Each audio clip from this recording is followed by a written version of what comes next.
My coal bed's looking about ready, so it's about time to cook something.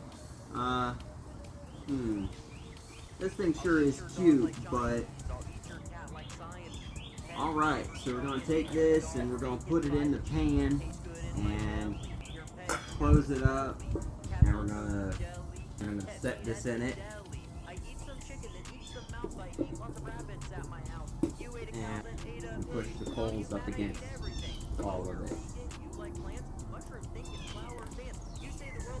We're just gonna let that cook there for a while. Yeah, I'm pretty sure I burnt my chicken. I left it in there way too long. I was not keeping track of time. I've never seen chicken so burnt in my life. This chicken looks like actual charcoal. That sucks. Maybe next time I won't frick it up so bad.